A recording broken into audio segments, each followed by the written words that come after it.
L'islam, c'est la principale source de problèmes en Afrique de l'Ouest. Ou pas. 160 morts dans une attaque au Burkina Faso, mais que se passe-t-il dans la région du Sahel? Les soldats maliens sont à nouveau maîtres à Konna. Dans la sous-préfecture, les islamistes avaient pris leur quartier. Elle a été bombardée. L'armée malienne annonce avoir éliminé Abou Zeifa, un chef djihadiste de l'État islamique. 65 à 70% de la population ouest-africaine est musulmane, soit près de 200 millions de personnes. C'est 14% de la population mondiale. Tu vois, l'islam, c'est la principale source des problèmes en Afrique de l'Ouest. Pourquoi tu dis ça, Moussa?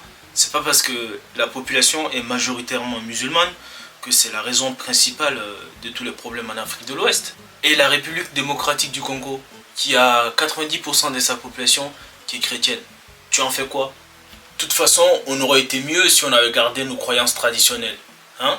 D'abord parce qu'on aurait gardé notre identité africaine authentique, la cohésion et la paix sociale auraient été acquises sans aucune difficulté. Parce que là, on tourne en rond. On se fait la guerre tout le temps à cause d'une religion qui ne vient même pas de notre continent. Toi-même, regarde tous ces problèmes. Toujours des attaques djihadistes. Au Mali, au Niger, au Burkina Faso et bien dans d'autres pays aussi d'Afrique de l'Ouest. C'est pas si évident que ça, Moussa. L'identité est par définition évolutive.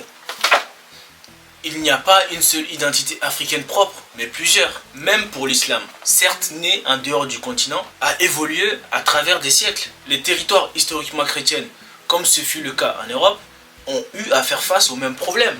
Ils ont eu les mêmes difficultés de sécurité et de conflits entre plusieurs groupes politiques et de pensée.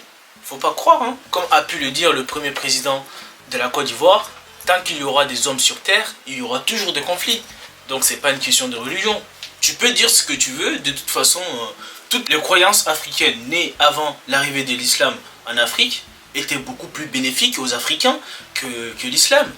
Tiens, prenons exemple sur le Bambara. Selon eux, toute chose a une place, toute chose a une raison d'exister. Même pour couper un arbre, il faut lui demander son avis. Tu vois le truc. On ne peut pas faire plus respectueux de l'environnement. Désolé, peut-être.